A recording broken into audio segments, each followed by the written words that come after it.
I hope everyone is having a great weekend and enjoying this warm weather. Here are the headlines for Sunday's edition of the Southern Standard. County Executive Jimmy Haley has a detailed plan to help our community thrive. Learn the details in the Standard's upcoming issue. A lease has been signed for a new grocery retailer to move into the old Foodland Plus. The hiring process is already underway. Read more about this story as well as other business news in the Business Pulse section of Sunday's paper. In sports, the Warren County High School football team will soon be looking for a new coach. Tom Moore announced his intentions to leave the program on Friday. Moore took over the job in 2015 and won 8 games in his 4 seasons as a coach. The search to fill the head coaching vacancy will begin immediately. See Moore's statement about the decision in our next issue. And District Attorney General Lisa Zavianis spoke with the Standard about the results of the 10-year-old trial that was settled on Wednesday morning. This is Atlanta Northcutt with the Southern Standard, and I'm here with Lisa Zavianis, the District Attorney General of Warren and Van Buren counties. So Lisa, are you relieved that this case has finally settled after 10 years? I think it's about time this case has finally been resolved. We've tried many different things to get it on the docket, and we're finally able to do that, and I'm proud that it's done, it's resolved. It deserved to be tried. And that's a real accomplishment, so congratulations to y'all. And are you happy with the plea deal that was offered to Mr. Pope?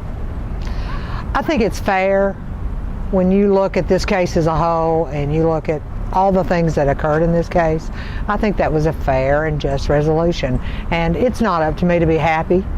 It's not about my satisfaction. It's about seeing that justice is done, and I think that was a fair resolution. Yes, ma'am.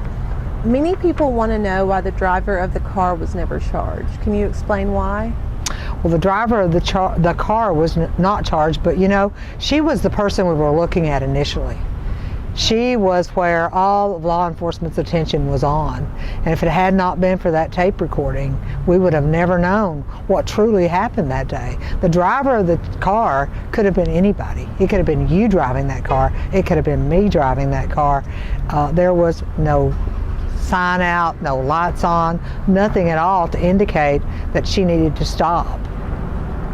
So, I see. I mean, and you know, when you look at what my job is to see that the guilty do not go free and the innocent do not suffer. And in this case, you know, I'm very proud of the fact that we didn't charge an innocent person. Mm-hmm. That is very honorable. What are some other cases coming up in February? February, we have some of your run-of-the-mill cases. We have some drug cases, just some of your basic cases. Nothing that probably is going to interest the media. The only thing that I personally have going on in February is I'm going to be working aggressively in Nashville at the legislature to pass some stronger protections for our senior citizens. So not only do we work in the courtroom, but we work in Nashville to make our laws stronger and better. And I'll be doing a lot of that in February. That is wonderful about the senior citizens. Thank you so much. Thank you. A poll has been taken to see if members of the community are pro or con in regards to Valentine's Day. The results are in, and you can catch them in Sunday's edition. And bids for West Elementary School's project have exceeded the budget by almost $800,000. A bid opening ceremony was held January 31st with Sane Construction Company offering the lowest bid of $3.76 million, while the school system has only allocated $3 million for the project. Discover more details about this financial dilemma in the upcoming paper. And county commissioners have changed course regarding a proposed spay and neuter regulation in Warren County. Read more about this story and all of the others in Sunday's Southern Standard.